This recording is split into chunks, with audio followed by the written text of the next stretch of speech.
Hello everybody and welcome back to Teology, where we are talking through Christmas carols and drinking tea.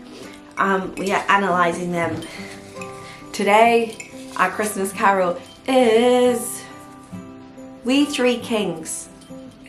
And it is the 13th day of Advent, so there are 11 days till Christmas. So it's getting close. I hope you kind of have your Christmas presents sorted and that you've all got fun plans in the works for Christmas. On to the teas. For teas we have, so the quote of the day is, "Tea is really a cup full of happiness." So this is Sticky Date Delight. I've never had this before, and it is described as the traditional sticky toffee pudding in your hot little hands. The indulgent, rich tastes of caramel, silky smooth toffee sauce, and steaming sticky date pudding. Made for a drool-worthy brew that's simply sublime. I enjoy sticky date pudding. I will have some if it is on offer. I do get sweeted out by it quickly-ish. I am concerned about the tea though, because I opened the packet and I was like, this is our first rooibos. I love rooibos tea, and so it is a flavoured rooibos to say. So rooibos technically isn't a tea. Rooibos is red bush tea, comes from parts of Africa, so it's not like a tea plant, but it does come from a bush, and it is kind of more like a tea, but it doesn't have caffeine in the same way, I don't think. You'll have to check me on that, do not take my word for it. So this tea has in it rooibos, chicory, caramel pieces, so sugar and glucose syrup, natural artificial flavouring, marigold petals, figs, and dates, which is 2%. And then the figs and dates are coated and have rice flour with them as well. So it'll be interesting because it smells very sweet in a way that I am unsure about. I don't know if I like it or if I don't. So for that reason I wouldn't buy it.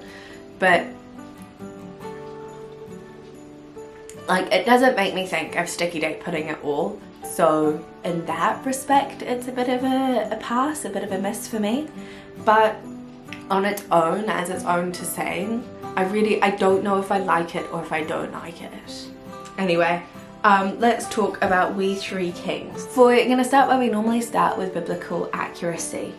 And so I looked and it was quite biblically accurate, as long as you ignore the fact that in the song, when you look at the verse names of like who's singing, it's got names for who's singing it. There were no names for the wise kings, and we also don't know how many there were, so it lost a few points for that. It has got some great biblical accuracy in terms of it goes through all of the gifts and then what the gifts represent. So it talks about the gold I bring to crown him again, king forever. So gold is sign of royalty, king, wealth, that sort of thing. In the third verse it goes frankincense owns a deity high, prayer and praising, which frankincense was burnt in incense for prayer and praising. So it is worship. Myrrh, and so talks about what myrrh is, which is a bit of perfume that was used on dead bodies. And so then in that it kind of draws out the parallelism with Jesus' life from the gifts he was given by the wise kings. And it doesn't talk about Jesus being a baby when the wise kings meet him, which is also important because they didn't meet him, and it talks about how far they traveled. So I think it does a pretty good job here.